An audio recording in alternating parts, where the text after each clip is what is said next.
নমস্কার বন্ধুরা, সবাই কেমন আছেন? আশা করছি সবাই ভালো আছেন। তো আমি আমার চ্যানেলে আজ একটি নতুন রান্নার রেসিপি নিয়ে চলে আসলাম।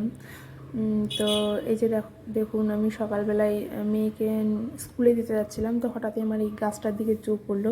দেখলাম এই গাছটাতে মানে খুব ডুমুর হয়েছে। তো ডুমুর খেতে আমি খুবই ভালোবাসি, আমাদের বাড়ির প্রত্যেকে ভালোবাসে। তো মেয়েকে স্কুলে দিয়ে ফেরার পথে আমি কিছু ডুমুর পেড়ে নিয়ে এসেছিলাম গাছটা থেকে। আর সবসময় সবাই চেষ্টা করবেন, আমার মতে মনে হয় একদম মানে ছোট ছোট ডুমুরগুলো, মানে একদম কচি যে ডুমুরগুলো সেগুলো নিলে ভালো হয়, তাহলে ওর ভিতরে বীজটা হয় না।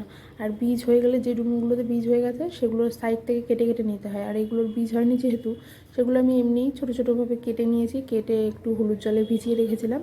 তারপরে সেটাকে আমি কড়াইতে আর একটু জল দিয়ে আর একটু নুন হলুদ দিয়ে আমি ডুমুরটাকে ভালো করে সেদ্ধ করে জল ঝরিয়ে নিয়েছি। আর তার সঙ্গে আমি আলুটাও সেদ্ধ করে নিয়েছিলাম একটু। এবার কড়াইতে দেখুন একটু সাদা তেল গরম করে তার মধ্যে আমি কেটে রাখা আলুগুলো দিয়ে দিলাম। দিয়ে তারপরে একটু নুন আর হলুদ দিয়ে আলুগুলোকে আমি ভেজে নিচ্ছি। আলুগুলোকে আমি মোটামুটি লাল লাল করে ভেজে নেব। তো ডুমুর খেতে আমি খুবই ভালোবাসি, আশা করি তোমরাও ভালোবাসো ডুমুর খেতে। তো এই যে আমি আলুগুলোকে লাল লাল করে ভেজে নিচ্ছি। আলুগুলো আমার ভাজা হয়ে গেছে, এবার আমি আলুগুলোকে তুলে নিয়েছি। তারপরে এই যে আগে থেকে সেদ্ধ করে রাখা ডুমুরগুলো আমি আবার কড়াইতে দিয়ে দিলাম ভাজতে। নুন হলুদ দিয়ে ডুমুরটাকে আমি কিছু সময় ধরে ভেজে নেব। তো আগে থেকে আমি একটা মশলা তৈরি করে রেখেছি, সেটা তোমাদের দেখানো হয়নি। তো আমি আগে থেকে একটা মিক্সিতে আদা, পেঁয়াজ, রসুন, টমেটো আর শুকনো লঙ্কা আর জিরে দিয়ে একটা মশলা তৈরি করে রেখেছি ডুমুরের জন্যে। এই যে দেখুন, আমি ডুমুরটাকে ভালো করে ভেজে নিচ্ছি। ডুমুরটাকে মোটামুটি 4 থেকে 5 মিনিট ধরে মিডিয়াম আঁচে মোটামুটি ভালো করে ভেজে নিতে হবে। এই যে ডুমুরটা ভালো করে ভেজে নিচ্ছে মিডিয়াম আঁচে।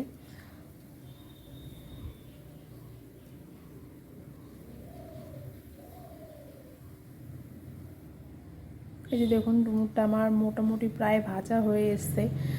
মোটামুটি হালকা একটু লালচে লালচে করে ডুমুরটাকে ভেজে নেবেন, তাহলে ভালো হয়। তো ডুমুরটা আমার ভাজা হয়ে এসছে। এবার আমি ডুমুরটাকে একটা পাত্রে তুলে নিচ্ছি। তো ডুমুরটাকে দেখুন আমি তুলে নিয়েছি। তারপরে কড়াইতে আরও কিছুটা পরিমাণ সাদা তেল গরম করে তার মধ্যে গোটা গরম মশলা ফোড়ন দিয়ে দিলাম, একটু জিরে দিলাম আর দিলাম 2টো তেজপাতা। তারপরে এই যে আগে থেকে আমি যে মশলাটা তৈরি করে রেখেছিলাম সেই মশলাটা আমি কড়াইতে দিয়ে দিলাম। এর মধ্যে আছে আদা, পেঁয়াজ, রসুন, টমেটো, শুকনো লঙ্কা আর জিরে। এই মশলাটা আমি তেলে দিয়ে দিলাম।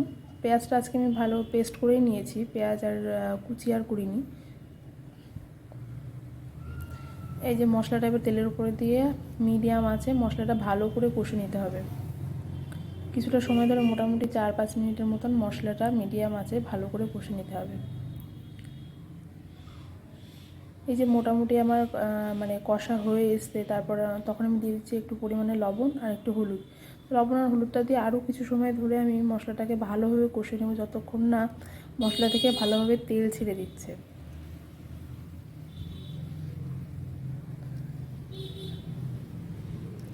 এই যে মশলাটা আমি ভালোভাবে কষে নিচ্ছি মিডিয়াম আঁচে। দেখুন মশলাটা থেকে হালকা তেল ছাড়তে শুরু করেছে।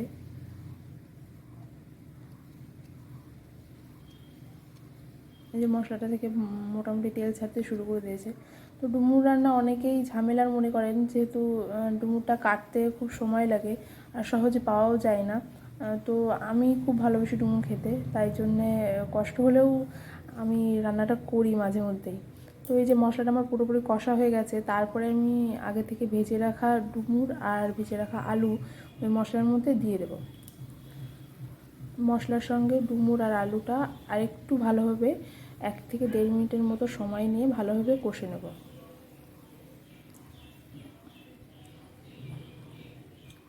এই যে দেখুন, ডুমুর আর আলুটা আমার মশলার সঙ্গে আরও কিছুক্ষণ ধরে কষা হয়ে গেছে। এবার আমি দিয়ে দিচ্ছি পরিমাণ মতো জল। এই যে পরিমাণ মতো জল দিয়ে দিয়েছি। এবার আমি এটা একটু ঢেকে দেব। এই যে একটা থালা দিয়ে ভালো করে ঢেকে দিয়েছি। তো ঢাকা দিয়ে আমি মোটামুটি 4-5 মিনিটের মতন ফুটিয়েছি। এই যে দেখুন ঢাকনাটা খুলে আমার ডুমুরটা প্রায় হয়ে এসছে। ডুমুরটা প্রায় হয়ে এসছে। এবার আমি একটা শিলের সাহায্যে কিছুটা পরিমাণ গরম মশলা বেটে নিয়েছি। এই যে দেখুন ডুমুরটা হয়ে এসছে। তো আমি যে গরম মশলাটা বেটে রেখেছিলাম সেটাই এখন দিয়ে দিলাম। তো গরম মশলাটা দিয়ে আমি কিছু সময় ঢেকে রেখে দেবো। কিছু সময় আমি ঢেকে রেখে দিয়েছিলাম ডুমুরটা। তারপরে এই যে দেখুন নামিয়ে নিয়েছি। কেমন হয়েছে ডুমুরটা অবশ্যই জানাবেন কমেন্টে এবং চ্যানেলটি সাবস্ক্রাইব